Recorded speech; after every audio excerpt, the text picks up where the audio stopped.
हरे कृष्णा। आप सभी का बहुत स्वागत है आज के हमारे अध्याय अध्याय 9, परम गुह्य ज्ञान राज गुह्य योग। बहुत सुंदर अध्याय है। और भगवत गीता का ये अध्याय संपूर्ण करने के साथ साथ हम लोग भगवत गीता को 50% कंप्लीट कर लेंगे। भगवान का जो प्रेम पत्र है वो आधा पढ़ लेंगे, 50% चैप्टर्स हो जाएंगे, 9 चैप्टर है ना। तो बहुत सुंदर ज्ञान है और राजगुह्य जैसे इसके नाम से ही जाना जा रहा है। तो आप ये समझिए कि गुह्य मतलब सीक्रेट है ना। तो ये एक सीक्रेट नॉलेज है, एक सीक्रेट कनेक्शन है भगवान के संग कैसे एस्टेब्लिश होगा। बहुत कुछ यहाँ पे है जो रहस्य हैं, जिन्हें हम जान पाएंगे। और ये सीक्रेट किसके लिए? केवल भक्त ही भक्ति में इसे जान सकते हैं, अलग कोई और इसे जान नहीं सकता। तो बहुत सुंदर अध्याय है। ध्यान से सुनेंगे, मन से सुनेंगे, यही कनेक्ट रहेंगे, कहीं इधर उधर मन को नहीं भटकाएंगे किसी भी। आप 1 घंटे के लिए क्लास में होते हो तो बस यही मन को लगाना है और भगवान की सुंदर बातों को सुनना है। परम गुह्य टॉप सीक्रेट है, देख लीजिए आपके सामने आज रिवील होने वाला है। चलिए शुरू करते हैं। राज गुह्य योग। हरि बोल। श्री भगवान वाच, भगवान स्वयं में शुरू कर रहे हैं इस अध्याय को। बहुत ही उत्तम अध्याय, बहुत ही। सच में मतलब मैंने कल बोला था आपको कि मेरा फेवरेट है चैप्टर 8, लेकिन चैप्टर 9 बहुत ज्यादा सुंदर है, बहुत सुंदर। श्री भगवान वाच, इदम तु ते गुह्यतम प्रवक्ष आया वयम सूयवे।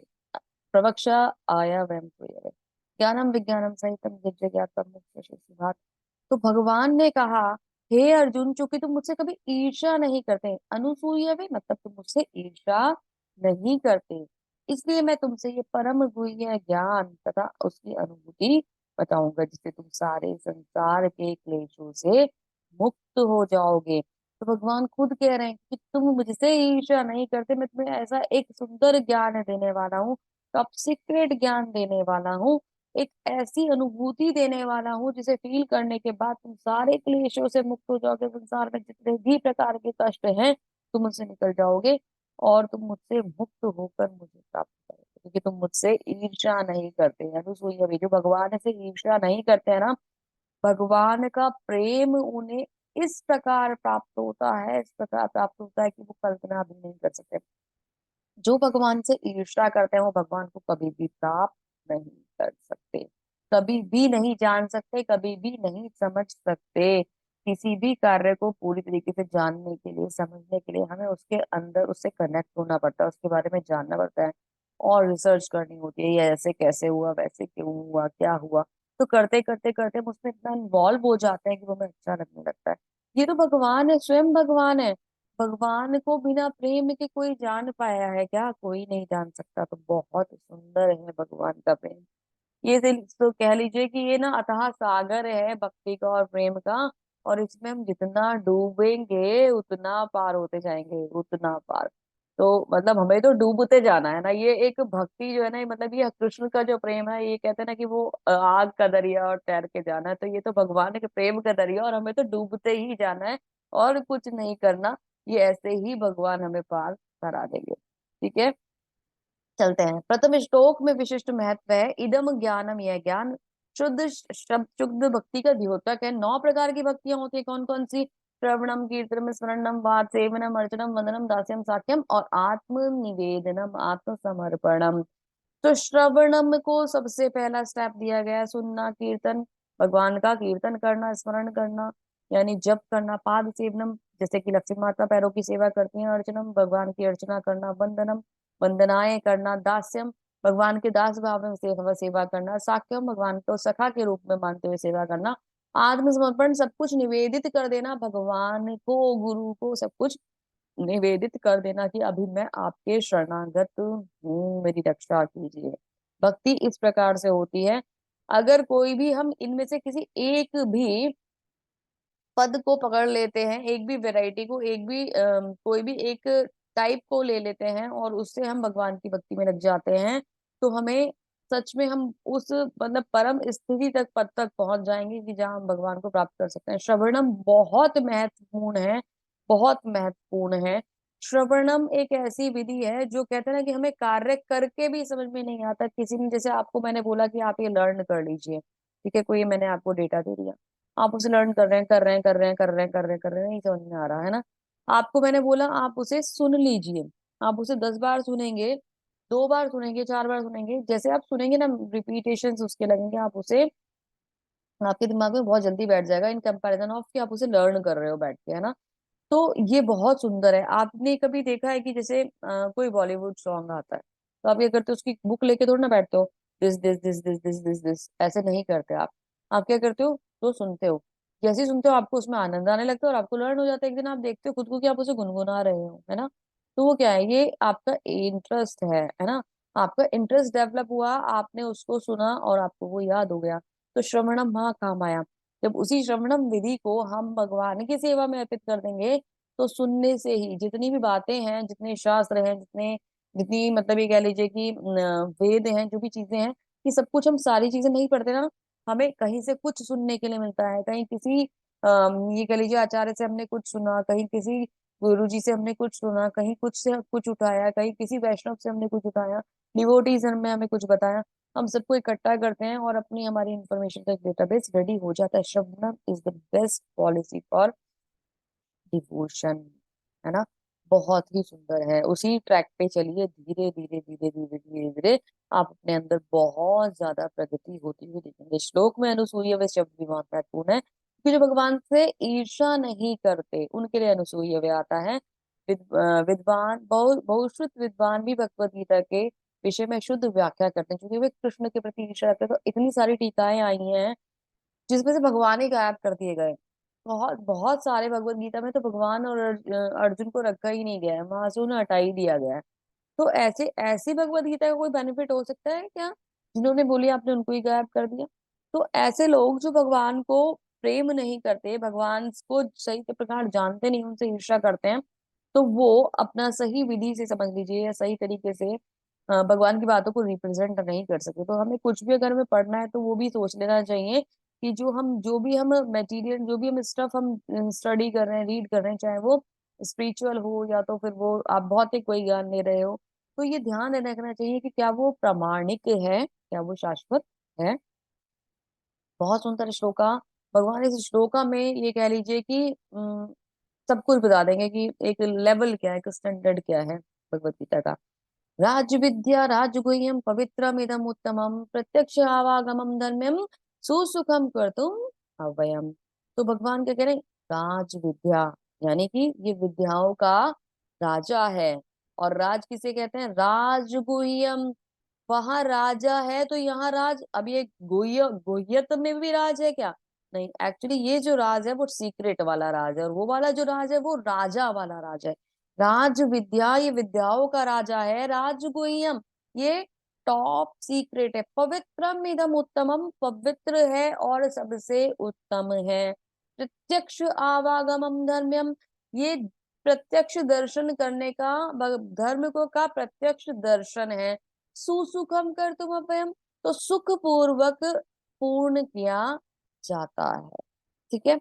ये ज्ञान सब विद्याओं का राजा है, समस्त रहस्यों में सर्वाधिक गोपनीय है, परम शुद्ध है, चूंकि आत्मा की प्रत्यक्ष अनुभूति कराने वाला है, अतः धर्म का सिद्धांत है और अविनाशी है और अत्यंत सुखपूर्वक संपन्न किया जाता है। इतना विशेष है ये ज्ञान। ये 6 क्वालिटीज जो हैं इस ज्ञान को डिफाइन कर रही हैं कि इसकी क्या वैल्यू है। ये बहुत इंपॉर्टेंट श्लोक है 9.2, आप सबको याद भी होना चाहिए। चलिए आगे चलते हैं। हे परंतप, जो लोग भक्ति में श्रद्धा नहीं रखते वे मुझे प्राप्त नहीं कर पाते, अतः वे इस भौतिक जगत के में जन्म मृत्यु के मार्ग पर वापस आते रहते हैं। तो जो मतलब भगवान में श्रद्धा नहीं रखेंगे, भगवान से प्रेम नहीं करेंगे, तो रिजल्ट क्या होगा, जस्ट लाइक कि हम यहाँ बैठे हुए हैं आज, ऐसे ही एक बार अभी मर जाएंगे फिर दोबारा जन्म लेंगे, क्योंकि ऐसे तो हम पता नहीं कितने करोड़ों जन्म लेके यहाँ आ चुके हैं ना। किसी को नहीं पता हमने कितने जन्म लिए हैं, हमें याद नहीं रहता, भगवान को सब याद रहता है। हम आत्मा ना अनंत समय से, जब से भगवान है तब से ही हम उतने ही पुराने हैं जितने भगवान है। लेकिन ये जो हमारा अस्तित्व है ना शरीर का, ये बदलता रहता है। हम भगवान के शरीर के अंश हैं जो उनसे निकले, और उनसे निकल के आत्माएं बनी भगवान के लोक में। हम भगवान के धाम में आराम से रह रहे थे, हमारा मन क्या हुआ कि सारी फैसिलिटीज भगवान को ही मिलती हैं। क्यों ना मैं भी कोई इंजॉय बन जाऊं, क्यों ना मैं भी ये ट्राई करके देखूं। जब हमारी ये इच्छा हुई तो हमने आजाद होने का सोचा। और भगवान हिटलर नहीं है, उन्होंने हमें आजादी दे दी, फ्री विल है, आजादी दे दी। साथ में ये भौतिक जगत की रचना कर दी, सारे अरेंजमेंट्स कर दिए और हम वहां से आ गए, और तब से अब तक हम भटक रहे हैं। तो हमें मतलब भगवान की जो सुंदर ये चीजें है ना, हम उन्हें छोड़ के अपने घर को छोड़ के आ गए हैं। और इस भौतिक जगत में कल पढ़ाया था ना, दुखालयम शाश्वतम, तो इस दुखालयम शाश्वतम में, दुखों के घर में, जो नश्वर घर है, इस घर में आते हैं, भटकते हैं, कभी कीड़ा बनते हैं, कभी चींटी बनते हैं, कभी हाथी बनते हैं, कभी घोड़ा बनता है, कभी कुछ बनते हैं, और बनते बनते बनते बनते पता नहीं कैसे कोई एक सही कर्म हो गया होगा कि आज ही मनुष्य का जन्म मिल गया है। अगर ये मिल गया है तो फिर इसको क्यों ना यूज करके, उसका सदुपयोग करके, भगवान की बताई हुई भगवत गीता को सुनकर इतना तो करना है कि कम से कम एटलीस्ट भगवान की भक्ति निरंतर मिलती रहे। भगवान का धाम मिले ना मिले, भगवान की भक्ति मिल जाएगी ना, तो वो हमारे लिए सबसे बड़ी उपलब्धि है, उसके सिवा हमें कुछ नहीं चाहिए। ठीक है। यह समर्पण, ये सॉरी यह संपूर्ण जगत मेरे अव्यक्त रूप द्वारा व्याप्त है, समस्त जीव मुझ में किंतु मैं नहीं हूँ। अब ये सब कुछ जो है भगवान ने बनाया। ठीक है। भगवान यहाँ के हर कण में व्याप्त हैं, हर कण में रहते हैं, लेकिन रहते हुए भी नहीं रहते। हम सबके अंदर रहते हैं फिर भी इसमें लिप्त नहीं है। रहते हैं, एग्जिस्ट करते हैं, पर लिप्त नहीं है, उन चीजों का उनके ऊपर फर्क नहीं पड़ता। कैसे नहीं पड़ता? तथापि मेरे द्वारा उत्पन्न सारी वस्तुएं मुझ में स्थित नहीं रहती। जरा मेरे योग ऐश्वर्य को देखो, यद्यपि मैं समस्त जीवों का पालक बढ़ता हूँ और सर्वत्र व्याप्त हूँ, लेकिन मैं इन सब में इन सब का अंश मात्र भी नहीं हूँ। मैं इन अ, लेकिन मैं इस विराट अभिव्यक्ति का अंश नहीं हूँ, मैं सृष्टि का कारण स्वरूप हूँ। तो भगवान क्या कह रहे हैं कि मैं सब चीजों में हूँ, इंडल्ज हूँ, इन्वॉल्व हूँ, पर मैं इसमें लिप्त नहीं हूँ, मैं इसका कारण हूँ। है ना, भगवान यहाँ के कारण है, भगवान यहाँ के मतलब इन सब चीजों के होने के पीछे का रीजन है, जिसकी वजह से सब कुछ शुरू हुआ है। सृष्टि की रचना को जानना चाहते हैं तो भागवतम का 10 to 1 10 to 2 पढ़िए। श्रीमद् भागवतम में बहुत सुंदर तरीके से डिफाइन करा गया है। 10 to 1 में तो उतना ज्यादा शायद से आपको नहीं मिलेगा, 10 to 2 में बहुत अच्छे तरीके से मिलेगा। तो आप पढ़ेंगे तो आपको समझ में आएगा कि सृष्टि की रचना किस प्रकार से हुई है। ठीक है। जिस प्रकार सर्वत्र प्रवहमान प्रबल वायु सदैव आकाश में रहती है, उसी प्रकार समस्त प्राणियों में समस्त प्राणियों को मुझ में स्थित जानो। जैसे सारे संसार में वायु व्याप्त रहती है ना, और ये सारा संसार उस पर आश्रित रहता है, इसी प्रकार सारे प्राणी जो है भगवान के अंदर स्थित रहते हैं और उनमें ही व्याप्त रहते हैं। भगवान हर चीज का कारण है, पर किसी भी चीज में लिप्त नहीं है। थोड़ा सा टेक्निकल होगा, धीरे धीरे समझते हुए चलेंगे। ठीक है।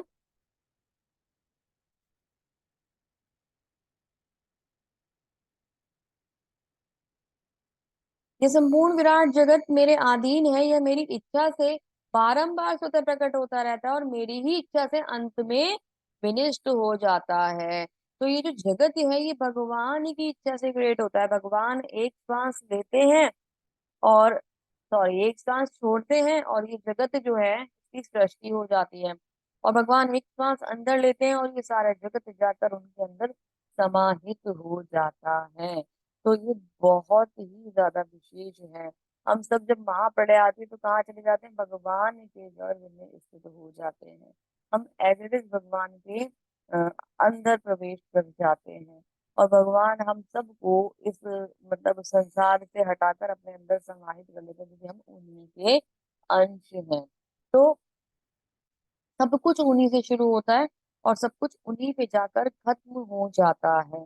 सब कुछ उनकी इच्छा मात्र से होता है, उनकी इच्छा के बिना एक पत्ता भी नहीं हिल सकता। आप चाहो तो क्या सोच सकते हो? भाई एक थोड़ी सी हवा चल जाए और ये पत्ता हिल जाए, सोच सकते हो? आप कर सकते हो? फैन चला दोगे, आप आंसर करोगे मुझे, माता जी फैन चला देंगे हो जाएगा। बात फैन की तो नहीं, तो आर्टिफिशियल है। नेचुरल हवा चल जाए और ये पत्ती हिल जाए, आप अगर सोचे सामने प्लांट लगा हुआ है, ये हिल जाए, हो सकता है? आपकी इच्छा मात्र से हो सकता है? नहीं हो सकता। आपकी इच्छा मात्र से तो वो नहीं हो सकता जो आप अपने लिए चाहते हैं।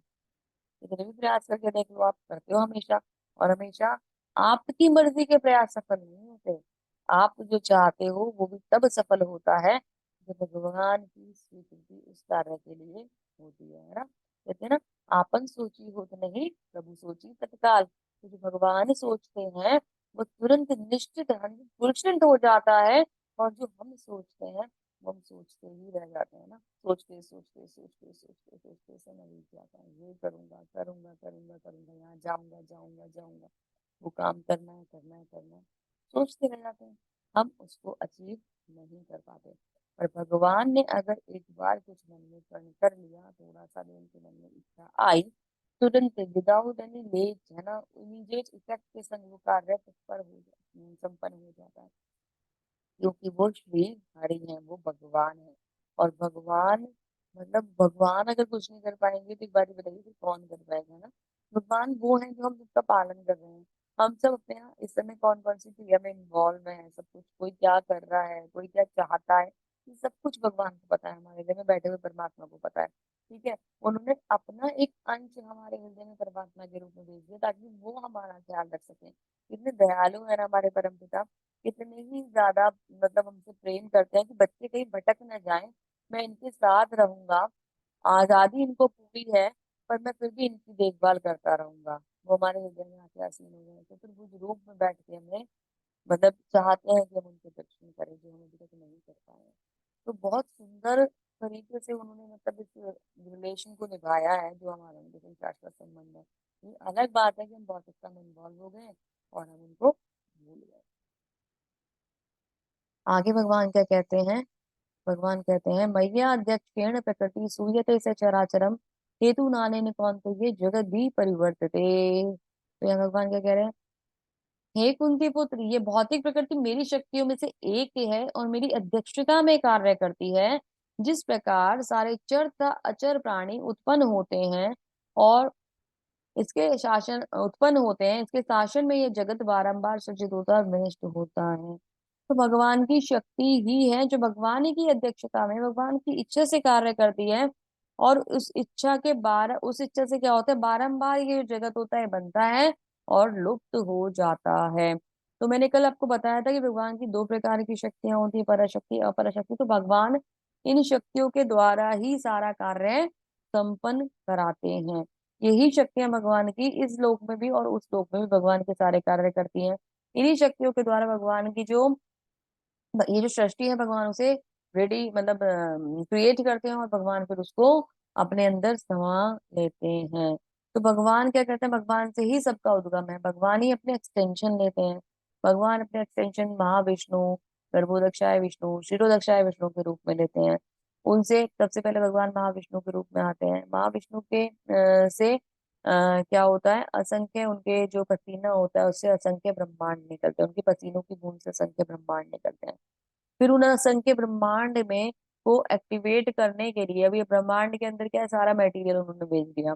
फिर उस ब्रह्मांड में जो कल मैंने आपको दिखाया था ना, चार्ट दिखाया था, गोलोक वृंदावन के बाद हमारा जो ब्रह्मांड दिखाई दे रहा था, उस ब्रह्मांड में सारा मटेरियल है। ठीक है, उसको एक्टिवेट करने के लिए भगवान को स्वयं उसके अंदर प्रवेश लेना पड़ता है गर्भोदक्षाय विष्णु के रूप में। गर्भोदक्षाय विष्णु के रूप में वो वहां जाते हैं और क्षीर सागर में, गर्भोदक सागर में, सॉरी, गर्भोदक सागर में श्रेष्ठ शैया पर रहते हैं। और उनके नाभि कमल से ब्रह्मा जी का वो होता है, प्राकट्य होता है, और फिर ब्रह्मा जी जन्म होता है ब्रह्मा जी का।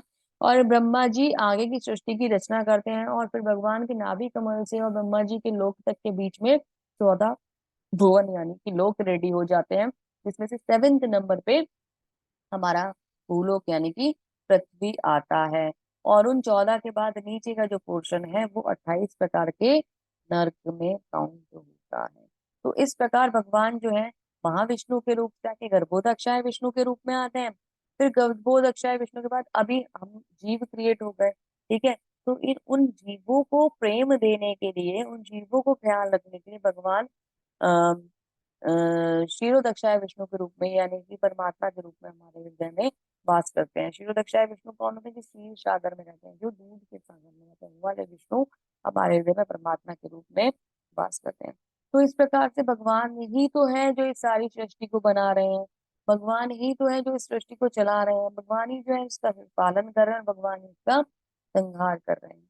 भगवान अपने एक्सटेंशन करते हैं और उन्हीं के एक्सटेंशन से, ये तो मैंने बताया आपको महाविष्णु का, जैसे पुरुष अवतार कहा जाता है, जो मैंने आपको चीजें बताई, ये भगवान का पुरुष अवतार होता है। भगवान पुरुष अवतार के रूप में आते हैं और अपने एक्सटेंशन लेते हैं और इस सृष्टि का पालन करते हैं। ऐसे ही जितने भी देवी देवता हैं सब हैं, ये सब भी भगवान के एक्सटेंशन हैं, या फिर आगे ब्रह्मा जी ने उनकी रचना करी है। कुछ भगवान के एक्सटेंशन हैं, कुछ ब्रह्मा जी ने रचना करी है। तो इस प्रकार से बहुत सुंदर है। अगर आप इसे समझना चाहते हैं तो अभी लेवल 1 शुरू करा है आपने, धीरे धीरे आगे बढ़िएगा और फिर भागवतम जी की शरण में जाइएगा। इतना सुंदर आपको समझ में आएगा कि जो एक मन में क्वेश्चंस आते हैं ना, अरे ये कैसे हुआ, ये वो कैसे हुआ, कौन पहले आया कौन बाद में आया, ये सब हमें कैसे पता चलेगा, जब हम शास्त्रों को पढ़ेंगे। तो बहुत ही अच्छा है, पढ़ेंगे तो जो मन में डाउट्स आते हैं ना, धीरे धीरे सब क्लियर हो जाएंगे। अब इम्पोर्टेंट बात, अवाजानान्ति मां मूढ़ा मानुषीं तनुमाश्रितं परम भवाम जन मजानतो मम भूतम महेश्वरम। जब मैं मनुष्य के रूप में अवतरित होता हूँ तो मेरा मूर्ख मेरा उपहास करते हैं, मुझ परमेश्वर को दिव्य स्वभाव को नहीं जानते। मैंने कल भी बताया था ना, तो क्या कहते हैं, अरे मनुष्य, ये तो साधारण मनुष्य है। कौन कृष्ण, वो तो एक इंसान है, मनुष्य था। उसने क्या करा, अपनी प्रशंसा के लिए कुछ अच्छे कार्य कर दिए, लोगों को अपने फेवर में कर लिया, और लोग अभी कहते हैं कि कृष्ण कृष्ण कृष्ण करते हैं। राम तो एक महापुरुष थे, कुछ और कुछ नहीं थे, मतलब एक अच्छे समाज के लिए अच्छे कार्य करे तो लोग उन्हें राम राम राम करने लग गए। ऐसा बोलते हैं वो लोग क्योंकि उन्हें दिखाई देता है कि भगवान राम भगवान कृष्ण जब आते हैं मनुष्य रूप दिख रहा है, वो सोचते हैं तो मनुष्य का ही शरीर है, उन्हें नहीं पता होता वो दिव्य शरीर से मनुष्य का रूप लेकर वहां प्रकट हुए हैं। मूर्ख लोग ये नहीं जान पाते कि वो भगवान है और उनका सब कुछ अलग है, वो हमारे जैसे नहीं है। कोई भी एक 8 साल का बच्चा, 5 साल का बच्चा गोवर्धन पर्वत को उठा सकता है। 5 साल छोड़ो, आप 50 साल के व्यक्ति को उठवा के दिखा दो मुझे, उठा सकता है? वो भी कन की उंगली पे? नहीं उठा सकता। इतने ट्राई कर लेना, नहीं उठा सकता, है ना। तो ये कौन कर सकता है? कोई एक बच्चा जो जिसका भी जन्म हुआ है वो पूतना का वध कर सकता है? कर सकता है पूतना का वध? बिल्कुल भी नहीं कर सकता। तो बेवकूफ वाले जो क्वेश्चंस होते हैं ना कि मतलब वो तो महापुरुष थे, उन्होंने बस अच्छे काम कर दिए। महापुरुष तो वो हमारी तसल्ली के लिए कह देते हैं, वरना वो तो ये कहते थे कि हाँ बस वो बाई चांस तुक्के में कुछ काम हो गए, उनके अंदर कुछ शक्तियां थी, उन्होंने उनका प्रदर्शन कर दिया। अरे भाई आप उनका कंपैरिजन करके देखो ना, 6 जो सबसे ज्यादा पावर वाली चीजें हैं वो सब भगवान के पास है, किसी और के पास हो तो बता के दिखा दो, नहीं होता। तो जो मूर्ख होते हैं वो शास्त्रों की बात नहीं सुनते, वो आंखों को बंद कर लेते हैं, वो किसी बात पे विचार नहीं करते और अपना मन माने ढंग से भगवान के बारे में कुछ भी बोलते हैं। ऐसे ही व्यक्ति भगवान से ईर्ष्या करते हैं। जो भगवान ने भी अनुसूया पे बोला है ना, वो अनुसूया पे एक्चुअली उन्हीं लोगों के लिए है कि ऐसे लोग भगवान को कभी भी जान नहीं पाते, उनको प्राप्त नहीं कर पाते, उनको समझ नहीं पाते। मोग आशा मोग कर्मणो मोग ज्ञान विचेतसा राक्षसीम सुरमासुरीम चैव प्रकृति मोहिनी शिताम मोहिनीम शिता। जो लोग इस प्रकार मोहग्रस्त होते हैं वे आसुरी तथा नास्तिक विचारों के प्रति आकृष्ट रहते हैं। इस मोहग्रस्त अवस्था में उनकी मुक्ति की आशा सकाम कर्म का ज्ञान के अनुशीलन में निश्चित। मोग आशा मोग कर्म मोग ज्ञान विचेतसा, मोहग्रस्त होना है ना, मतलब अवस्था में मुक्ति की आशा ही खत्म हो जाती है, कोई ज्ञान नहीं होता, सकाम कर्म के बंधन में लगे रहते हैं। ऐसे व्यक्ति अपने आप के लिए एक पिंजरा तैयार कर लेते हैं और अपने आप को बंधन में डलवाने के लिए मतलब सारे कर्म उसी प्रकार से करते जाते हैं और उस पिंजरे में खुद को कैद करने के लिए रेडी हो जाते हैं। जैसे कि अभी क्या है, ये डेफिनेटली इनको ये कोई मुक्त नहीं होंगे, भगवान से ईर्ष्या करने वाले तो कभी मुक्त हो ही नहीं सकते। वो इस संसार के बंधन में फंसे रहेंगे और बहुत ज्यादा खराब कर्म करिए तो नीचे के जो लोअर वो है लोक है भुवन है, वो भी उनका इंतजार कर रहे हैं, जाएंगे वहां पे। भगवान को ईर्ष्या करने वाला मतलब कैसा कोई जीव हो सकता है कि मतलब आप ये देखिए, किसी मनुष्य से ईर्ष्या करके किसी जीव जंतु को प्रताड़ना करके हमें कष्ट होता है, हम दुखी रह सकते हैं, उसका पाप हमें लगता है, उसके कर्म हमें झेलने पड़ते हैं। भगवान से ईर्ष्या, भगवान से ईर्ष्या करके क्या हमारा उत्थान हो जाएगा? बिल्कुल भी नहीं हो सकता। आप ये सोचो, आप किन से ईर्ष्या कर रहे हो? जिन्होंने आपको बनाया है, जिनके इच्छा पर आपकी सांसें निर्भर कर रही हैं, एक सेकंड में खत्म हो जाएंगी, एक सेकंड में। आप मैं मेरा का जो अहंकार करते हैं, वो मैं मेरा एक क्षण के लिए है। उनकी इच्छा हुई और आपकी आंखें बंद, क्या करोगे? खत्म मैं मेरा। उस भगवान को जिस मतलब हमारे पास तो सांसें भी उधार की है ना, उनकी दी हुई है ना, उनकी मर्जी से चलेगी ना। तो जब वो चाहे, हमारा रिमोट कंट्रोल उनके हाथ में है और हम उनसे ईर्ष्या करते हैं। उनकी मर्जी से चलने वाले हम पपेट्स हैं, जैसे चलाते हैं वैसे चलते हैं और हम उनसे ईर्ष्या करते हैं। तो कितनी ही मूर्खता वाली बात है। और कुछ मूर्ख लोग ऐसा नहीं समझ सकते, वो अपने तर्क वितर्क देते हैं और भगवान की बातों के बारे में कुछ भी नहीं समझते, शास्त्रों को भी नहीं मानते और अपनी मर्जी से चलते हैं। तो ऐसे मूर्ख लोगों का कभी भी उद्धार नहीं होता है। वो पतन के ऐसे गहरे गड्ढे में गिर जाते हैं कि वहां से कभी भी उभर नहीं पाते। तो हमें ध्यान रखना होगा कि हम भगवान से प्रेम करें, ईर्ष्या ना करें। प्रेम करने का फायदा क्या होगा? महात्मानस्तु माम पार्था देवीं प्रकृतिमाश्रिता भजन्ते भजन्ते अनन्य मनसो ज्ञात्वा भूतादि दिव्यम अभयम। हे पार्थ, मोह मुक्त महात्मा जन दैवी प्रकृति के संरक्षण में रहते हैं, वे पूर्णतया भक्ति में निमग्न रहते हैं, क्योंकि वे मुझे आदित्य विनाशी भगवान के रूप में जानते हैं। तो महात्मा जन इंपॉर्टेंट वर्ड है। महात्मा कौन होता है? महात्मा, हम किसी को भी आज ना महात्मा की उपाधि देते हैं, अरे ये तो बहुत महात्मा आदमी आदमी है, महात्मा व्यक्ति है। कोई भी नेता आए, कितने ही करप्ट होंगे, महात्मा है महात्मा, हम किसी को भी महात्मा बोलते हैं। अरे महात्मा वो होते हैं जो भगवान की भक्ति में पूर्णतः निमग्न रहते हैं, भगवान से अपने ध्यान को हटाते ही नहीं है, भगवान के श्री चरणों में 24 घंटे ध्यान रहता है। अब आप बोलोगे माता जी अब ये सब हम कैसे कर सकते हैं? अरे मैंने आपको बताया था ना, आप मन में हरे कृष्ण रखिए, हरे कृष्ण कृष्ण कृष्ण हरे हरे, हरे राम हरे राम, सारे काम करते रहिए, चिंतन करते रहिए, हो गए भगवान याद। और क्या वो दूर थोड़ा ना बैठे हैं आपसे, आपको कहीं जाना थोड़ा ना उन्हें याद करने के लिए। आपको क्या करना है? अपने मन को उनके संग कनेक्ट रखना है, सिर्फ इतना सा काम करना है। आप जितना उनको याद करोगे वो उससे ज्यादा आपको याद करेंगे। आप जितना उनको प्रेम दोगे वो उससे ज्यादा आपको प्रेम देंगे। अगर इच्छा है तो ट्राई करके देख लीजिए, इसमें तो कुछ नहीं जा रहा। ट्राई कीजिए, प्रैक्टिकल देखिए, सामने रिजल्ट आएंगे भाई। कोई भी रिजल्ट, आध्यात्मिकता की में करी हुई कोई भी एक इच्छा, कोई भी इच्छा, एक इच्छा नहीं मतलब कोई भी इच्छा, एक एक इच्छा भगवान पूरी करते हैं और बहुत जल्दी पूरी करते हैं। इसको आप मेरे कहने से नहीं समझ सकते। आज तक आपने क्या मांगा है? सब कुछ भौतिकता वाली चीजें मांगी। एक बार भौतिकता से उठकर, ऊपर उठकर आध्यात्मिक लेवल वाली चीजों के बारे में सोच के तो देखो, भगवान से मांग के तो देखो, इमीडिएट इफेक्ट से पूरी करते हैं भगवान, इमीडिएट इफेक्ट से। और श्रीमती राधा रानी तो इतनी दयालु है, इतनी दयालु है कि भगवान के श्री चरणों तक हमें ऐसे ही ले जाती है, ऐसे ले जाती है, इतना प्रेम देती है हमें। ये रियल एक्सपीरियंस है जो मैं आपको बोल रही हूँ। ऐसे ही मैं कुछ भी हवा में सुनी सुनाई बात नहीं बोल रही हूँ, मैंने सब कुछ फील किया है इसमें। तो यहाँ जो मोह मुक्त महात्मा जन है, इसमें लिखा है ना दैवी प्रकृति के संरक्षण में रहते हैं। कैसे रहते हैं दैवी प्रकृति के संरक्षण में? कि श्रीमती राधा रानी भगवान की अनादिनी शक्ति है, वो स्वयं भगवान के भक्तों का ख्याल रखती हैं, उनको एक आवरण, एक सुरक्षा कवच देती है, भगवान के भक्तों का निरंतर साथ रखती हैं। उनका मतलब ये समझ लीजिए हमारी माँ के रूप में हमारा ख्याल रखने वाली वो हमारी जगत जननी श्रीमती राधा रानी है। वो हमारी माँ है जो हमारा ख्याल रखती है।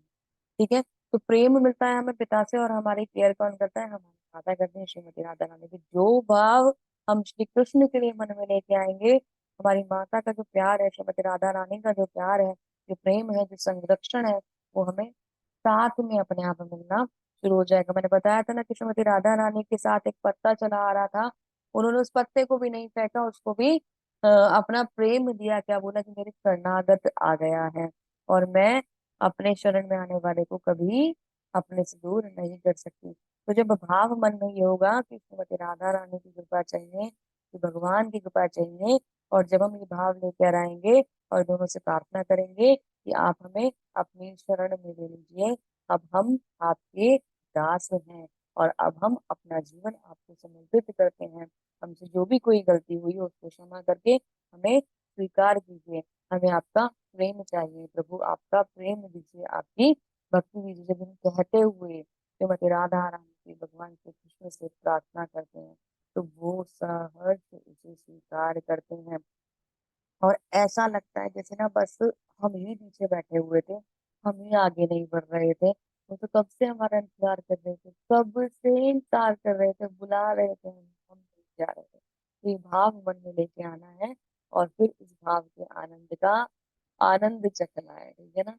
संततम सततम कीर्तयन्तो माम यन्तश्च दृढव्रता नमस्यन्तश्च माम भक्तया नित्य युक्ता उपासते। ये महात्मा मेरी महिमा का नित्य कीर्तन करता है। इनका स्वभाव कैसा होता है? महात्मा मेरी महिमा का नित्य कीर्तन करते हुए दृढ़ संकल्प के साथ प्रयास करते हुए मुझे नमस्कार करते हैं, मेरी भक्ति में निरंतर मेरी पूजा करते हैं। तो किन महात्माओं को संरक्षण प्राप्त होगा? जो महात्मा भगवान की भक्ति में लगे हैं। उन महात्माओं के काम क्या है? वो महात्मा भगवान का नित्य कीर्तन करते हैं, दृढ़ संकल्प में लगे रहते हैं। ऐसा नहीं कि आज कर दिया कल नहीं, कल कर लेंगे परसों नहीं, आज मन नहीं है, आज अभी ये काम है, आज भी वो काम है, ऐसा नहीं। नित्य कीर्तन भगवान का, नित्य ध्यान भगवान का, नित्य चिंतन करना है, दृढ़ संकल्प से प्रयास करना है, भगवान को नमस्कार करना है, भक्ति भाव से भगवान की पूजा करनी है। तो कीर्तन करना है, चिंतन करना है, नमस्कार करना है और पूजा करनी है। जब ये काम हम भगवान की सेवा में करेंगे तो भगवान हमें अपना प्रेम अवश्य प्रदान करेंगे। और इसे करने के लिए हमें बहुत कुछ ज्यादा नहीं करना होता। सिर्फ टाइम से सुबह उठना है, भगवान के नाम का जप करना है, भगवान का उनकी कथा सुननी है और अपना बाकी दिन आपकी इच्छा से जैसा आप बिताते हो आपको बिताना है। भगवान को नमस्कार करना है, भगवान को भोग लगाना है। छोटी छोटी चीजें हैं जो हमें भगवान की सेवा में करनी है, कोई भी बहुत बड़ी बात नहीं है। और इन छोटी छोटी चीजों से हमारा जो लाइफ है वो इतनी इफेक्ट हो जाती है, इतनी इफेक्ट हो जाती है कि आपका जो जीवन है ना, आप ही देखना खुद को, खुद ही देखना कि वो बिल्कुल सिस्टमैटिक वे में चल रहा होगा। आपको कभी ये लगेगा ही नहीं। पता है, मैं सच बताऊं, मैं आपको अपने बारे में बताऊं, मतलब ना मैं बहुत अच्छे स्टूडेंट्स में से, मतलब मार्क्स तो मेरे ठीक ठाक आ जाते थे, पर मैं मतलब जैसे स्टूडियस जो होते हैं ना बच्चे, उठ रहे हैं अर्ली मॉर्निंग, उठ के पढ़ेंगे, रात को लेट नाइट तक पढ़ रहे हैं, मैं ऐसी कभी भी नहीं थी। पता नहीं कैसे मेरे नंबर आ जाते थे, मुझे सच्ची नहीं पता कि बहुत अच्छी अच्छी परसेंटेज आ जाती थी। पर मैं ऐसी थी सच में ना। यहाँ सब बैठे हैं, ग्रुप में बैठे हुए हैं, मैं बुक लेके बैठी हूँ कि हाँ, उधर बातें चल रही हैं, इधर उधर बातें चल रही हैं और मैं इधर से सुन रही हूँ, हाँ हाँ यही तो हुआ था, फिर पढ़ लिया, हाँ हाँ वही तो हुआ था, फिर पढ़ लिया। ऐसे रिस्पॉन्स भी कर रहे हैं, मतलब बातों में भी रस ले रहे हैं और बुक भी लेके बैठे। तो कई बार मेरी डांट पड़ती थी, ये ड्रामेबाजी क्यों होती है बुक लेके बैठने की? सारे दिन तुम्हें कुछ और नहीं करना तो बुक्स लेके बैठना होता है, और सुबह शाम तुम्हें सोना होता है। मैं वैसी हूँ। लेकिन मतलब आप ये देख लो कि पता नहीं आप क्या बता रहे थे, मैं ही भूल गई बातें बताते बताते। तो मतलब हम ना, मतलब उस तरीके से मैं बिल्कुल भी नहीं थी। लेकिन भगवान की जो भक्ति और जो भगवान का प्रेम, हाँ मैं आपको ये बता रही थी कि मैं बहुत, जैसे कहते हैं ना लेजी बोन से होता है, लेजी तो नहीं कर सकते पर मैं मतलब क्या कहते हैं सुबह उठने वाले बच्चों में से और इस तरीके से नहीं। पर भगवान की भक्ति में इतनी शक्ति है कि आप ही देख लीजिए कि मतलब राइट टाइम उठना, सारी चीजें पूरा करना, मैंने खुद के अंदर वो चेंजेस देखे हैं, खुद के अंदर वो चेंजेस देखे हैं कि हम लोग इतना मतलब लाइफ कैसे बदल गई, बिल्कुल चेंज हो गया। अभी 1% का आलस नहीं आता कि नहीं क्लास है, उठना है, मंगला आरती करनी है, जो भी करना है वो करना है, होता है। वो अपने आप से एक फीलिंग आनी शुरू हो जाती है और हम सारे कार्य करना शुरू कर देते हैं। और फिर जिस दिन मंगला आरती नहीं होगी, जिस दिन हमारी क्लास नहीं होगी, बाई चांस कोई भी दिक्कत हो जाती, कुछ भी ऐसा हुआ कि हम नहीं कर पाए, पूरे दिन रिग्रेट रहता है, आज वो मिस हो गया भाई, आज मंगला आरती नहीं हुई, आज मंगला आरती, कुछ भी अगर ऐसा बाई चांस हो जाता है कि वो कोई रीजन बन गया, तो मन में बस यही रहता है कि नहीं आज आज तो हम ये नहीं कर पाए। तो मतलब एक फीलिंग है जो हमें खुद से हमें लगता है कि हमने अपना, मेरा आज सुबह का समय डिस्टर्ब हो गया, आज मैं किसी कारणवश में कार्य नहीं कर पाई, पूरा दिन मेरा डिस्टर्ब जाएगा, मेंटेलिटी वो बन जाती है। तो एक सिस्टम, एक रूटीन, हमारी जो लाइफ है ना ऑटोमेटिकली सेट हो जाती है। अगर मेरे जैसे व्यक्ति की जो सच में मतलब बिल्कुल भी डिसिप्लिन में, डिसिप्लिन तो नहीं कह सकती मैं उसको, मेरे को राइट वर्ड नहीं मिल रहा आप लोग को बताने के लिए, लेकिन हाँ मैं बहुत जैसे कि कहते हैं ना कि हाँ अर्ली मॉर्निंग उठ के सारी चीजों को सिस्टमेटिक वे में करना, सिस्टमेटिक में फिर भी करती थी पर मैं जल्दी नहीं उठती सुबह। तो मतलब मैं ऐसी थी कि अपनी मर्जी से उठ रही हूँ, अपनी मर्जी से सोऊंगी, वो वाले मतलब मनमौजी भी कह सकते हो, पर वो भी वर्ड सही नहीं रहेगा। मतलब मुझे अपनी कमी भी नहीं बतानी और बतानी हुई है। तो बात यह है कि हाँ सच में मतलब मैं सुबह ना उठने वालों में और शायद मॉर्निंग वाले कामों को टालने वाले लोगों में से थी। और आज जब मैं उठती हूँ आप सब लोग के बीच में आती हूँ, भगवान के नाम का चिंतन करती हूँ, भक्ति करती हूँ, सोचती हूँ कि अरे मैं वही हूँ, ये वही है, ये वही कामिनी है जो मतलब इतना आना कानी, इतना आलस्य, सब कुछ इतना दिखाने वाला। वो टाइम पीरियड हमने ऐसे ही निकाल दिया। तो भगवान की भक्ति में ना, जैसे आप लोग कई बार कहते हैं ना माता जी, मतलब टेंशन होती है, गुस्सा आता है, समझ नहीं आता कैसे खुद को कंट्रोल करें, और मेरा एक जवाब होता है कि भक्ति करो। तो वो पता है ये मेरा ही नहीं है, ये सबका आंसर है। और भक्ति और भगवान के नाम का जप, ये एक इतना मतलब सही सोल्यूशन है हर प्रॉब्लम का। आप परेशान हो तो आप जप करो, आप खुश हो तो आप जप करो, ये आपको बैलेंस करके रखता है। आप थके हुए हो तो आप जप करो, आप एनर्जेटिक हो तो आप जप करो। ये हमें हमेशा बैलेंस करके रखेगा, हमेशा बैलेंस करके रखेगा, हमें भटकने नहीं देगा। क्योंकि भगवान के नाम, भगवान जब हमें अभी क्या कह रहे हैं हम ना कि भगवान संरक्षण प्रदान करते हैं, तो भगवान जब देखते हैं कि ये मेरी भक्ति में आ रहा है, हम पे ना हमारे एनवायरनमेंट का भी पॉजिटिव इफेक्ट पड़ना शुरू हो जाता है। मॉर्निंग उठना, मॉर्निंग वाइब्स जो होती है कितनी कूल एंड काम होती है, शांत वातावरण होता है, पॉजिटिविटी से भरा हुआ होता है उसमें। मतलब अभी कभी कभी आप लोगों ने अगर करा हो तो मुझे नहीं पता, और नहीं करा हो तो अवश्य करके देखना। ब्रह्म मुहूर्त में किसी एक दिन जप करके देखना, वो जो शांति होती है ना, कुछ नहीं है, सिर्फ आप और आपके भगवान सामने, और आपका मन जो है उनके शीतल में लगा हुआ है। वो जो फीलिंग है उसे फील करके देखना। दुनिया की सारी चीजें, कभी किसी मंदिर में जाके मंगला आरती को अटेंड करके देखना, पूरी दुनिया एक तरफ और मंगला आरती का आनंद एक तरफ। मैं आपको बता नहीं सकती वो क्या एक्सपीरियंस होता है, वो क्या भाव होता है। ऐसा लगता है कि सच में आज जीना सीखा है, आज जिंदगी को समझ पाए हैं, आज का जो ये वक्त, ये जो मोमेंट में जी रही हूँ ना, बस यही सब कुछ है। तो वो फीलिंग होती है। मैं यही, बस यही मेरा सब कुछ है, मुझे इसके सिवा कुछ नहीं चाहिए। वो जो फीलिंग होती है, वो जो वाइब होती है, बहुत अलग होती है। और फिर हम भौतिकता में आ जाते हैं, पूरा दिन इन सब चीजों में रहता है। फिर एनर्जी लेने के लिए हमें सुबह क्या चाहिए होता है, तो मंगला आरती चाहिए। तो भाव जो है ना, जिस समय आप उसको जीना सीख जाओगे, भगवान की भक्ति को में कुछ और फिर रहेगा नहीं, आप अपने आप भगवान की भक्ति में आ जाओगे। भगवान फिर आपका इंतजार करा करेंगे, अरे मंगला आरती में आज नहीं आए, कहाँ रह गए, कुछ प्रॉब्लम तो नहीं हुई है, भगवान हमें इंतजार करेंगे। मेरे टॉपिक ज्यादा लंबे होते हैं, चलिए आगे आगे चलते हैं। पिता पितामहस्य जगतो माता धाता पितामह वेदम पवित्रम ओमकारम साम यजुरेव च। इस ब्रह्मांड के पिता माता आश्रय पितामह मैं हूँ, मैं गे हूँ यानी जानने योग्य हूँ, शुद्धि करता हूँ तथा ओमकार हूँ।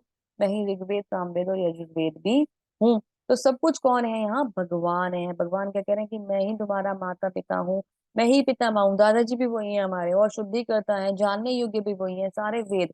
क्योंकि हमारे जो सृष्टि का जो पूरा ज्ञान है इन वेदों में है।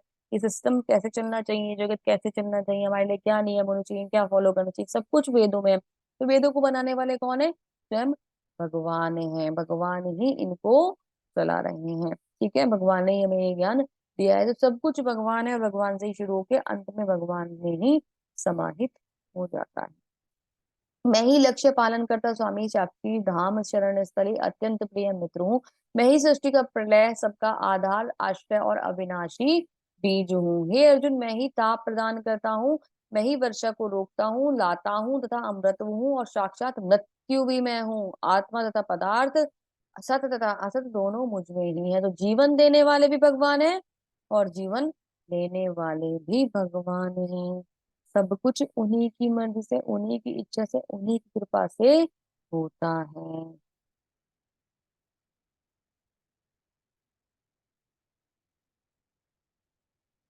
जो वेदों जो वेदों का अध्ययन करके जो वेदों का अध्ययन करते तथा सोमरस का पान करते हैं, वे स्वर्ग की प्राप्ति की गवेषणा करते हुए अप्रत्यक्ष रूप से मेरी पूजा करते हैं। वे पाप कर्मों में शुद्ध होकर इंद्र के पवित्र स्वर्गिक धाम में जन्म लेते हैं, जहां वे देवताओं से आनंद पाते हैं। तो जिन्हें स्वर्ग की इच्छा होती है ना, वो कहाँ जाते हैं, स्वर्ग लोग जाते हैं, वैसे ऐसे कर्म करते हैं और स्वर्ग लोग चले जाते हैं, ठीक है। और वहां पे देवताओं वाला आनंद प्राप्त करते हैं। चले गए स्वर्ग, देवता वाला आनंद प्राप्त कर ले, बड़ी खुशी हो रही है, हम स्वर्ग जाएंगे। एक इच्छा होती है हम स्वर्ग जाएंगे, मैं क्यों कर रहा हूँ अच्छा काम, अरे पुण्य होगा तभी तो स्वर्ग मिलेगा, अरे पुण्य करेंगे तभी तो स्वर्ग जाएंगे। स्वर्ग स्वर्ग स्वर्ग स्वर्ग स्वर्ग ही हमने सुना है, और स्वर्ग स्वर्ग स्वर्ग ही हम जाते रहते हैं। आगे सुने अब। इस प्रकार जब वे उपासक विस्तृत स्वर्गिक इंद्रिय सुख को भोग लेते हैं, उनके पुण्य कर्मों के फल क्षीण हो जाते हैं, तो उन्हें, पॉइंट टू बी नोटेड, मूल्य मृत्यु लोक में पुनः लौट आते हैं, वे मृत्यु लोक में पुनः लौट आते हैं। तो जब वो स्वर्ग जाते हैं, जब उनके पुण्य क्षीण हो जाते हैं, तो मृत्यु लोक में पुनः लौट आते हैं। इस प्रकार से जो तीनों वेदों के सिद्धांतों में दृढ़ रहकर इंद्रिय सुख की गवेषणा करते हैं, उन्हें जन्म मृत्यु का चक्र ही मिल पाता है। वेदों में दिए गए सिद्धांतों के अनुसार से जो भक्ति करते हैं, मतलब सॉरी, जन्म इंद्रिय सुख की गवेषणा करते हैं, यानी कि अपने लिए कर्म करते हैं, उन्हें केवल जन्म मृत्यु का चक्र ही मिल पाता है। तो भगवान का कहना है, अगर वेदों के अनुसार आपको जो कर्म बताए गए हैं, आप उनके अनुसार चलते हो, किस प्रकार के कर्म, जो बैलेंस लाइफ के कर्म होते हैं, उसके अलावा, मतलब जब हम पुण्य अर्जित करने वाले कर्म करते हैं, अगर हम वो कर्म करेंगे तो हमें क्या मिलेगा, सिर्फ जन्म मृत्यु का चक्र मिलेगा। कैसे? Just like this cart wheel. तो कार्ट व्हील और कुछ और भी बोलते हैं, छोटे बच्चों को सारे नाम पता है, मुझे तो बस यही पता है। तो उसमें क्या करते हैं कि जब हम एक जगह से बैठते हैं, तो चक्का घूमता है, घूमते घूमते घूमते घूमते फिर हम उसी जगह पे आ जाते हैं, फिर ये चलता है, फिर ये घूमता है, फिर हम घूम के फिर वहीं आ जाते हैं। तो इसी प्रकार से जब हम स्वर्ग की बात करते हैं, तो हम यहाँ से स्वर्ग लोक तक जाते हैं, फिर वहां पे कुछ दिन एंजॉय करते हैं, फिर बैक टू द पवेलियन वापस आ जाते हैं। तो हम क्या कहते हैं, हम जन्म और मृत्यु के चक्र में फंसे रह जाते हैं। इनसे निकलने का तरीका क्या है? इनसे निकलने के लिए बहुत सुंदर तरीका है। किंतु जो अनन्य भाव से मेरे दिव्य स्वरूप का ध्यान करते हुए निरंतर मेरी पूजा करते हैं, उनकी जो आवश्यकताएं होती है मैं उन्हें पूरा करता हूँ, और जो कुछ उनके पास है मैं उनकी रक्षा करता हूँ। तो जब हम भगवान की पूजा करते हैं, तो हमें जन्म मृत्यु का चक्र नहीं मिलता, हमें भगवान का प्रेम, भगवान का ज्ञान मिलता है, भाव मिलता है। और साथ में हम भगवान की निरंतर पूजा करते हैं, तो भगवान कितना सुंदर ज्ञान रखते हैं, देखिए। आपको बताती हूँ ना, भगवत गीता क्या देती है, गारंटी देती है। वो गारंटीज कैसे आ रही है, सुनिए। उनकी जो आवश्यकताएं होती है मैं उन्हें पूरा करता हूँ। भगवान हमारी आवश्यकताओं को पूरा करते हैं, जो हमारे पास है उसकी रक्षा करते हैं। तो जो भगवान का भक्त होता है ना, वो बहुत निश्चिंत रहता है। कहते हैं ना, भगवान के भक्त ये स्थान वाले इतने खुश कैसे रहते हैं, इतने एनर्जेटिक कैसे रहते हैं? कारण है कृष्णा। जिसके पास कृष्ण है, उसको किसी और चीज की आवश्यकता है क्या? बिल्कुल भी नहीं। सब कुछ रक्षा करने वाले, सब कुछ ख्याल रखने वाले, सब कुछ देने वाले स्वयं भगवान हमारे अपने हैं। कहते हैं आपके पास क्या है? हमारे पास कृष्ण है। जिनके पास कृष्ण है, उन्हें किसी चीज की चिंता करने की जरूरत नहीं, किसी भी भय से डर के रहने की जरूरत नहीं है। वो हमेशा प्रसन्न रहते हैं, हमेशा एनर्जेटिक रहते हैं, और भगवान की भक्ति में लगे रहते हैं, क्योंकि गारंटी 9.22 में दी गई है। भगवत गीता के 9.22 को उठा के पढ़िए। भगवान कहते हैं, मैं सब कुछ प्रदान करता हूँ जो उनके पास नहीं है, और जो है उसकी रक्षा करता हूँ। इसलिए आपसे कोई भी कोई कहे तो आप आंसर कर सकते हैं, क्योंकि उनके पास कृष्ण है, उनके पास कृष्ण की भक्ति है, कृष्ण का प्रेम है। इसलिए हम सब लोग जो कृष्ण के भक्त हैं, आनंद में रहते हैं। ठीक है। परेशानियां सभी के जीवन में आती हैं, भक्तों के जीवन में भी आती हैं, ऐसा नहीं कि कष्ट नहीं आते। लेकिन उन कष्टों से हमें कैसे निकलना है, कि हम, मतलब हम सब कुछ ना फिर भगवान पे छोड़ देते हैं, और वो अपने आप ही पार लगाते ले जाते हैं। हमें पता भी नहीं चलता, पता कई बार चलता भी है, थोड़ा थोड़ा थोड़ा थोड़ा दुख होता भी है, लेकिन भगवान कहते हैं कोई बात नहीं, ये कष्ट है, जब ये हल्का सा दुख आएगा, तभी तो तुम्हें मेरे साथ उस सुख का भी एहसास होगा, है ना। तो वो जरूरी है बैलेंस करने के लाइफ को, वो हमें स्मूथली ले जाते हैं। सब जब सब समय बीत जाता है, तो हमें ऐसा लगता है कि मैं सोच भी नहीं सकता था ये कैसे हो गया, और ये हो गया क्योंकि भगवान साथ थे। एक उनकी पुत्र, जो लोग अनन्य देवताओं के भक्त हैं और उनकी श्रद्धा पूर्वक पूजा करते हैं, वास्तव में वो मेरी पूजा करते हैं पूर्ण ढंग से। तो जब देवी देवताओं की पूजा होती है, तो वो वास्तव में किसकी पूजा होती है? भगवान की पूजा होती है। क्योंकि जब भगवान की पूजा होती है, तो सही सभी देवी देवताओं की पूजा हो जाती है। तो ये देवी देवताओं की पूजा के फल भी भगवान तक पहुंचते हैं, लेकिन त्रुटिपूर्ण ढंग से। मतलब ये ऐसे हो गया जैसे हमने पत्तों को पानी डाल दिया और जड़ को पानी नहीं डाला। जब हम भगवान की पूजा करते हैं, तो वो ऐसा होता है जैसे हमने जड़ को पानी डाल दिया, तो पत्तों पर डालने की आवश्यकता नहीं, वो ऑटोमेटिकली पहुंच जाता है। जो देवी देवताओं की पूजा करते हैं, वे देवताओं के बीच में जन्म लेंगे, और जो पितरों की पूजा करते हैं, वो पितरों के पास जाएंगे। जो भूत प्रेतों की उपासना करते हैं, वे उन्हीं के बीच जन्म लेंगे, और जो मेरी उपासना करते हैं, वो मेरे साथ निवास करेंगे। तो ये बताइए कि अब आप क्या चाहते हैं, किनकी पूजा करना चाहते हैं? देवताओं के बीच जाओगे तो जन्म मृत्यु फिर से मिलेगा, पितरों के बीच जाओगे तो फिर पितरों की तरह ही रहना पड़ेगा। उपासना, भूत प्रेतों के बीच जाओगे तो मनुष्य से थोड़ी सी ज्यादा पावर मिलेगी। पता है आपको, जो भूतों का जो लोक है हमारे पृथ्वी लोक से ऊपर है, हमारे से एक स्टेप हायर है भूत प्रेत। और जब मैंने पहली बार ये सुना था तो मुझे बड़ा अजीब लगा था, अरे ऐसा क्यों, भूतों का स्पेस, जो भूतों का जो वो जगह है वो हमारे से पावर है, क्योंकि उनके पास कुछ सुपर नेचुरल पावर्स होती हैं, है ना। हम तो इस शरीर के बंधन में, वो शरीर के बंधन से मुक्त हो जाते हैं, तो वो हमसे हायर है। तो उनके लोगों में भी जाया जा सकता है, अगर किसी को जाना हो तो बता देना, एंट्री मिल जाएगी। भगवान के धाम जाओगे अगर भगवान की पूजा करोगे। अभी बहुत सुंदर, बहुत ही सुंदर श्लोका, जिसमें हमारी सारी प्रॉब्लम का सोल्यूशन है। भगवान हमसे क्या चाहते हैं, देखिए। बहुत सुंदर श्लोका है और बहुत सुंदर सोल्यूशन है। पत्रम पुष्पम फलम तोयम, पूजा करनी कैसे, एक्चुअली पूजा करने का तरीका क्या है, तो भगवान बताते हैं। पत्रम पुष्पम फलम तोयम यो में भक्त्या प्रयच्छति तदम भक्तम उपेयंतरम आश्रनामी प्रयतन आत्मना। यदि कोई प्रेम तथा भक्ति से मुझे पत्र पुष्प फल तथा जल प्रदान करता है, मैं उसे स्वीकार करता हूँ। तो भगवान की पूजा करने का तरीका क्या है, आपके पास पत्र पुष्प फल जल जो भी है, उसको प्रेम के साथ भगवान के पास ले जाइए और भगवान को अर्पित कर दीजिए। भगवान से कहिए, भगवान मैं ये आपके लिए लेके आया हूँ, आज यही अवेलेबल था, आप इसे स्वीकार करके मुझे धन्य कीजिए प्रभु।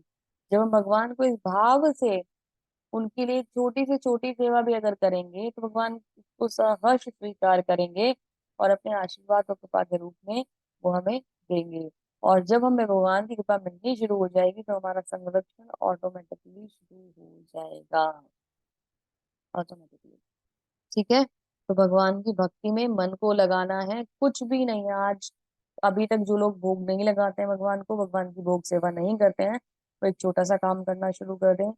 पत्र यानी पत्ता, तुलसी का पत्ता, पुष्प यानी कोई भी फूल, जल आपके घर में होता है, फल जो भी कुछ आपके पास अवेलेबल हो। जो लोग भोग नहीं लगाते भगवान को, वो लोग एटलीस्ट फल फूल जल तुलसी पत्ता कुछ भी एक चीज को एटलीस्ट भगवान को अर्पण कर सकते हैं ना।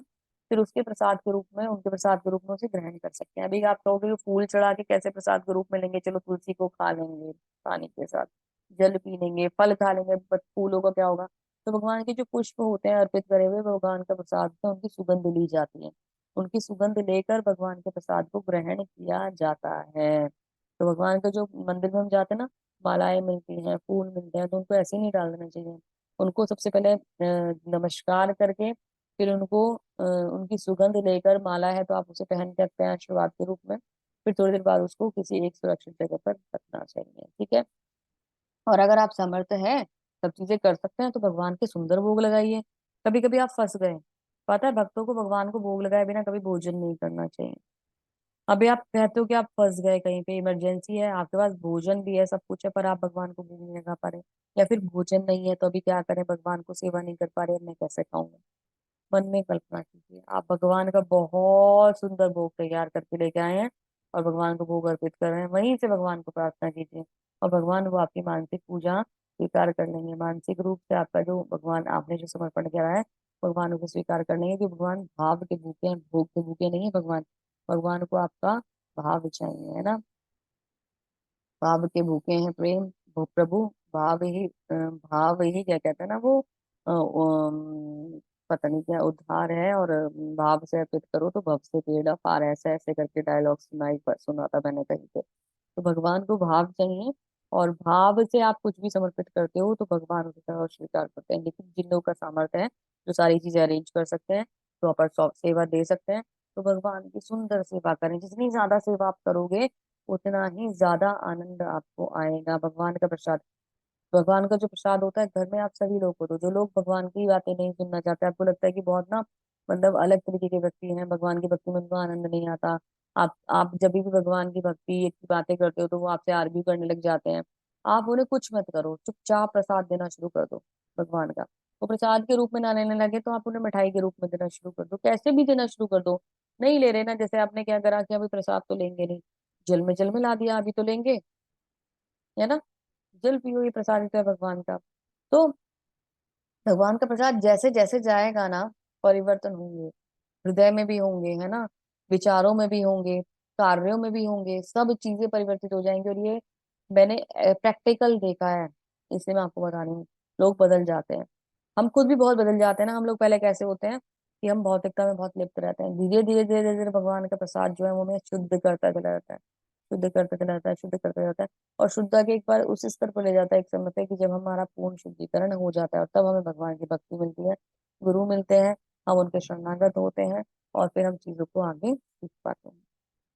यत् करोषि यदि नाशिषु यजुर्षि ददाति यत् यत् तत् तस्य कौन्तेय तत्करोषि मदर्पणम। हे कुंती पुत्र, जो कुछ करते हो, जो कुछ खाते हो, जो कुछ अर्पित करते हो, दान देते हो, जो भी कुछ तपस्या करते हो, मुझे अर्पित करते हुए करो। तो अभी क्या कि सब कुछ मतलब जो करना है, दान तप, मैंने पहले भी आपको बताया था, भगवान को अर्पित करते हुए करेंगे। भगवान को समर्पित करते हुए जब हम दान तप यज्ञ करेंगे, तो हम किसी प्रकार के पाप और पुण्य के कर्म के बंधन में नहीं बंधेंगे। ठीक है, हमें कोई भी बंधन नहीं लगेगा। ठीक। मैं तो किसी से द्वेष करता हूँ, न किसी के साथ पक्षपात करता हूँ, सबों के लिए संभाव रहता हूँ। जो भक्ति पूर्वक मेरी सेवा करते हैं, वह मेरा परम मित्र है, मुझ में स्थित रहता है और मैं उसमें स्थित रहता हूँ, मैं उसका मित्र हूँ। कितना सुंदर भगवान बोल रहे हैं ना। भगवान किसी से पक्षपात नहीं करते। कैसे पक्षपात नहीं करते कि जो भगवान की पूजा नहीं करते, क्या वो भूखे सोते हैं? भगवान को नहीं मानते, क्या वो भूखे सोते हैं? उनको भी भोजन मिलता है, उनको भी आश्रय मिलता है। वो भी कहीं ना कहीं भगवान की दया के ऊपर चल रहे हैं ना, भगवान की कृपा के ऊपर चल रहे हैं।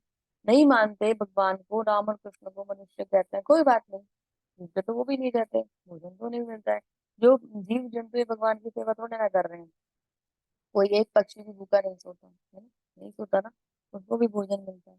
तो भगवान कभी भी किसी को, मतलब भगवान सबका ख्याल रखते हैं, इसलिए भगवान किसी से देश और भगवान किसी से ईर्ष्या नहीं करते, क्योंकि हम सब तो भगवान के बच्चे हैं। बेवकूफ तो हम है ना कि हम भूल गए कि हम भगवान के बच्चे हैं या नहीं है। हम नहीं जानते इस बात को, हम इस बात को मानना नहीं चाहते हैं, क्योंकि एक्चुअली क्या होता है ना, जब एक्चुअली होता ही है, जैसे आप भक्ति करते हो, जरा सी कोई परेशानी है, जरा सा कोई कष्ट आया, तो हम सबसे पहले ना भगवान को ब्लेम करते हैं। अरे कैसे भगवान है, कहाँ है भगवान, कौन भगवान? भगवान होते तो क्या मेरे साथ ये होता? हम सबसे पहले भगवान को होते हैं। लेकिन हमें नहीं पता कि हम जो पूर्व जन्म में कर्म करके आए हैं, वो बीज रूप में संचित थे, अंकुरित होकर अब हमारे सामने प्रत्यक्ष आ रहे हैं, जिसे प्रारब्ध कहा जाता है। उन प्रारब्ध को अब हम झेल रहे हैं, और ये तो हमें काटना ही होगा, कोई और इसे नहीं काटेगा। जो करा हमने, वो कौन भोगेगा? जो बोया है वही तो पाएंगे ना। तो जो हमने कर दिया, करते समय हमें याद नहीं था, अभी कौन उसको भोगेगा? वो हमें भोगना है। तभी तो कहते हैं कि कर्म नहीं कटेगा, कर्म तो भोगना पड़ेगा। पर भक्ति में आ जाओगे तो प्रभु की कृपा प्राप्त हो जाएगी। और जहां आपको तलवार से, कहते हैं ना कि हाथ कटना था, वो हल्की सी सुई चुभेगी और आप वहां से निकल जाओगे। कहते हैं, तो हमारे यहाँ प्रभु जी बताते हैं भागवतम में, कहते हैं गर्दन कटनी थी, सुई चुभी और हम निकल गए। तो इतना छोटा हो जाएगा उसका रूप, इतना छोटा हो जाएगा। ये भगवान की भक्ति की कृपा है। और ये वो फील कर सकता है जो भगवान की भक्ति और भगवान के प्रेम को समझ पाएगा। अन्यथा ये सिर्फ कोरी बातें रहेंगी, आजकल लेक्चर लेक्चर बन के रह जाएगा, और आप लोग सुनोगे और चले जाओगे। लेकिन इसे धारण अगर कर लिया आपने मन में, तो आप अपने जीवन को बदलते हुए देखोगे, आसपास के एनवायरनमेंट को बदलते हुए देखोगे, चीजों को बदलते हुए देखोगे, सब कुछ पॉजिटिव होते हुए देखोगे। आप अपने अंदर वाकई में ही चेंज फील करोगे, वाकई में ही 18 डेज कंप्लीट होंगे, और आपके अंदर वो एक पॉजिटिव वाइब होगी, जो आप आज से 9 दिन बाद मुझे खुद बताओगे कि यस माता जी, हमने अपने अंदर चेंज फील करा है। तो इन बातों को बातें समझ के नहीं छोड़ना है, भगवान के प्रेम को ऐसे ही नहीं मतलब इग्नोर करना है। जो संदेश वो इतने सुंदर हमें दे रहे हैं भगवत गीता में, उनको अपने जीवन में उतारना है, उनसे कुछ बहुत कुछ सीखना है, और इस जीवन को सुंदर तरीके से आगे उनकी भक्ति में, सेवाओं में चलाते हुए बढ़ाना है। ठीक है। यदि कोई, बहुत इंपॉर्टेंट श्लोक है, यदि कोई जघन्य से भी जघन्य कर्म करता है, किंतु वह भक्ति में रत रहता है, और उसे साधु मानना चाहिए, क्योंकि वो अपने संकल्प में अडिग रहता है। मतलब किसी ने भक्ति करी, भक्ति के बाद बाई चांस पतन हो गया, जैसा जामिल का हुआ था, जघन्य से जघन्य कर्म कर दिए, उसके बाद अगर भगवान की भक्ति याद आ जाती है, दोबारा से भगवान के शरणागत हो जाता है, पतन हो गया था, भटक गया था, लेकिन फिर भगवान के शरणागत हो गया और भगवान की भक्ति में आ गया, तो उसको भगवान का भक्त मानना चाहिए, क्योंकि गलतियां हमसे होंगी। हम परफेक्ट नहीं है, वी आर इम्परफेक्ट, हमारे पास संपूर्णता नहीं, हमारी इंद्रियां अपूर्ण है ना, हम गलतियां करते हैं, हम धोखा देते हैं और हम धोखा खाने की प्रवृत्ति रखते हैं। ये चार प्रकार की गलतियां मनुष्य के अंदर होती हैं। हम, हमारी अपूर्ण इंद्रियां, हम धोखा देते हैं, हम गलतियां करते हैं और धोखा खाते हैं। ये चार कमियां हैं। ये कमियां नहीं जा सकती, धीरे धीरे धीरे धीरे धीरे भक्ति में जब आगे बढ़ेंगे तो ये कमियां खत्म हो जाएंगी और भगवान की सुंदर से हमें आ जाएंगे। लेकिन इन कमियों की वजह से अगर हमारा पतन नहीं होता है, फिर कोई हमारे ऊपर कृपा होती है और हम फिर से भक्ति में आ पाते हैं, तो भगवान ये कह रहे हैं कि अगर कोई ऐसा व्यक्ति है तो उसको ना एक तरीके से धिक्कारना नहीं चाहिए। वो भगवान का भक्त है, उसे स्वीकारना चाहिए, है ना। जैसे कि जगाई मदाई की स्टोरी आती है। जगाई मदाई को मतलब आप ये देख लीजिए कि कितने खराब थे, लेकिन फिर भी भगवान ने प्रेम दिया और उनको प्रेम देकर उनको तार दिया।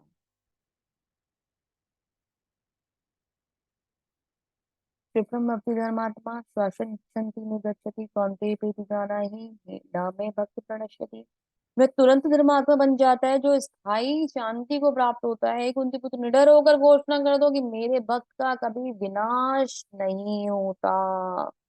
तो भगवान कह रहे हैं, हे कुंती पुत्र निडर होकर घोषणा कर दो मेरे भक्त का कभी विनाश नहीं होता। क्यों कह रहे हैं कुंती पुत्र से? क्यों वो खुद नहीं कह देते? वे तुरंत धर्मात्मा बन जाता है, स्थायी शांति को प्राप्त होता है।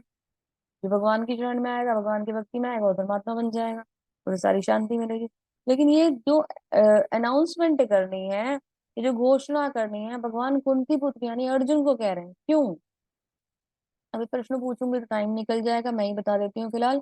वो इसलिए कह रहे हैं क्योंकि अपनी घोषणाएं, अपनी जो अनाउंसमेंट है, अपनी जो प्रतिज्ञा है, भगवान को तोड़नी पड़ जाती है अपने भक्तों के लिए।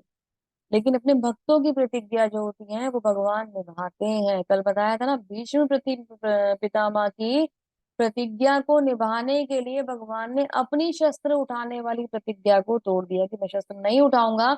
इस प्रतिज्ञा को तोड़ दिया केवल किसके लिए? उनके भक्त भीष्म के लिए। तो भगवान अपने भक्तों की प्रतिज्ञा की लाज रखते हैं। कहते हैं ना कि दासानुदासन दास, ऐसे ही नहीं कहा गया, उनके भक्तों की सेवा करोगे तो भगवान खुद आएंगे, खींचे चले आएंगे, बंधे चले आएंगे। किसी पे वैष्णव का की निंदा ना करें, उनके उनके समक्ष कोई अपराध ना करें, है ना, उनके लिए गलत ना सोचें, गलत ना बोले। वो भगवान के बहुत सुंदर भक्त हैं। और उनकी सेवा अगर हम करते हैं तो हमें भगवान की भक्ति और भगवान का प्रेम प्राप्त हो सकता है। तो कह रहे हैं, तुम घोषणा कर दो। एक और गारंटी भगवान दे रहे हैं। 9th चैप्टर जो है ये फुल ऑफ गारंटी है। इसमें भगवान अलग अलग अलग समय पे गारंटी हमें देते रहते हैं। माही पार्थ व्यपाश्रिता ये अप्यसु पापी योने स्त्रेयो वैश्य सदा शूद्रो अस्ते पया आंति परांगतिन। थोड़ा सा टफ था ये। हे पार्थ, जो लोग मेरी शरण ग्रहण करते हैं वे भले ही निजन्मा स्त्री, वैश्य, शूद्र तथा श्रमिक, शूद्र क्यों ना हो, वो परम धाम प्राप्त करते हैं। अभी कह रहे हैं कि जो मेरी शरण ग्रहण करते हैं वो निजन्मा स्त्री हो, वैश्य हो, शूद्र हो, कुछ भी हो, वो मेरे धाम को प्राप्त करें। जब आप बोलोगे कि स्त्री को निजन्मा कह दिया, स्त्री तुच्छ कैसे हो गई, वैश्य भी को भी ऐसे कह दिया, श्रमिक को भी ऐसे कह दिया। तो ये कह रहे हैं कि भी ये जो स्त्रियों को, पहले ना स्त्रियों को ना एक्चुअली ये जो तपस्या वगैरह होती थी उसके लिए ज्यादा अधिकार भी नहीं थे और वो करती भी नहीं थी, क्योंकि स्त्रियों के ऊपर जिम्मेदारी होती थी घर को संचालित करना। जब पुरुष तपस्या के लिए जाते थे तो स्त्रियां घर का पूरा ध्यान रखती और वो घर में रह के तपस्या करती। ठीक है। तो इसलिए उसको बोला कि स्त्रियों को अलाउड नहीं था, इसलिए जाती नहीं थी, इसलिए वहां पे बोला गया, इसको अदरवाइज नहीं। ठीक है। यहाँ पॉइंट ये नहीं है। अभी तो सब सब फ्री है ना। आप सब बैठ के भगवद गीता सुन रहे हैं, मैं बता रही हूँ, सब फ्री है। तो ऐसा कुछ नहीं। तो इसको अदरवाइज नहीं लेंगे। दूसरी बात, वैश्य शूद्र इन लोगों के पास क्या काम होता था? वैश्य बिजनेस में हो गया और शूद्र जो है वो दूसरों की सेवाओं में लग गया। तो इनके पास तो टाइम ही नहीं है ना, पुत्री के पास भी टाइम ही नहीं है ना कि भगवान की सेवा कर पाए। लेकिन अगर एक बार शरण में आ गए, भगवान कह रहे हैं मैं इनको भी तार देता हूँ, मुझे ये थोड़ा सा भी मेरा मतलब क्यों ना ध्यान कर ले, इनकी थोड़ी सी भक्ति से मैं इन्हें अपने धाम बुला लेता हूँ। छोटी सी इनकी भक्ति, तपस्वी को तपस्या करनी पड़ेगी, स्त्री वैश्य शूद्र अगर मेरी छोटी सी भी थोड़ी सी भी भक्ति करेंगे तो भी ये मेरे धाम को प्राप्त कर जाएंगे। ठीक है। बहुत इंपॉर्टेंट श्लोक है, भगवत गीता के सार का सार कहा जा सकता है इस श्लोका को, बहुत ध्यान से सुनेंगे। मन मना मत भक्तो माधा जी माम नमस्कुरु माम वैश्यसि युक्तेव मां आत्मनम मत पारायण। अपने मन को मेरे नित्य चिंतन में लगाओ, मेरे भक्त बनो, मुझे नमस्कार करो, मेरी पूजा करो, इस प्रकार मुझ में पूर्णतः तल्लीन होने पर निश्चित रूप से मुझे प्राप्त करोगे। ये क्या है? भगवत गीता के अध्याय 9 का मतलब कहते हैं ना, भगवत गीता का अगर सार ढूंढना है तो आप अध्याय 9 में जा सकते हैं, भक्ति ढूंढने अध्याय 9 में जा सकते हैं। उसमें से भी अगर कुछ बहुत इंपॉर्टेंट देखना है तो 9.34 श्लोक का, जो पूरे हमें इस चैप्टर का, पूरी भगवत गीता का सार दे देता है। और वो सार क्या है, एक श्लोक का में जिसे कहते हैं ना समाहित हो जाता है, तो वो सार ये है, अपने मन को मेरे चिंतन में लगाओ, मेरे भक्त बनो, मुझे नमस्कार करो, मेरी पूजा करो। जब आप ये चार काम करोगे तो आप भगवान की भक्ति में निश्चित रूप से आ जाओगे। कुछ बहुत बड़ी चीज नहीं है, चिंतन करना है, हरे कृष्ण हरे कृष्ण, सोचना है अरे भगवान अभी क्या कर रहे होंगे, अभी मैं तो भगवत गीता सुन रहा हूँ, भगवान अपने धाम में बैठ के इस समय क्या कर रहे होंगे। ठीक है। मन भगवान में लग गया, भगवान को नमस्कार करा, सुबह शाम जब भी भगवान के आप घर जाते हैं भगवान के मंदिर में जाए नमस्कार करें, आप कहीं बाहर जा रहे हैं भगवान को नमस्कार करते जाए। भगवान की भक्ति ऑटोमेटिकली शुरू हो गई, कार्य करने आपने भगवान के लिए शुरू कर दिया और मन भगवान के श्री चरणों में लग गया। तो इस प्रकार से जब हम भगवान की भक्ति में लीन होंगे तो भगवान निश्चित रूप से हमें प्राप्त हो जाएंगे। हरि बोल। इसी के साथ श्रील प्रभुपाद जी इस चैप्टर को समराइज करेंगे। श्लोक में स्पष्ट है कि भौतिक जगत से छुटकारा पाने का एकमात्र साधन कृष्ण भावना है। लेकिन कृष्ण तत्व को न जानने के कारण भाष्यकार कृष्ण को छिपाते हैं, उनके मन या शरीर से पृथक, उनके मन और शरीर को पृथक पृथक बताते हैं। तथापि यह कृष्ण तत्व के प्रति मेरी अज्ञानता है, क्योंकि किंतु कुछ लोग जनता को भ्रमित करने के लिए, धन करवाने के लिए ऐसा करते हैं। तो लोगों को नहीं पता कि भगवान क्या है ना। जब पूरी तरह से जानते नहीं है तो उनको छुपा जाते हैं और अपना प्रमोशन करते हैं, बुक्स जो है उनको सेल करके पैसे कमाते हैं। अतः मनुष्य को कृष्ण के आदि रूप में मन को स्थिर करना चाहिए, अपने मन में दृढ़ विश्वास करके पूजा में प्रवृत्त होना चाहिए कि कृष्ण ही परम है।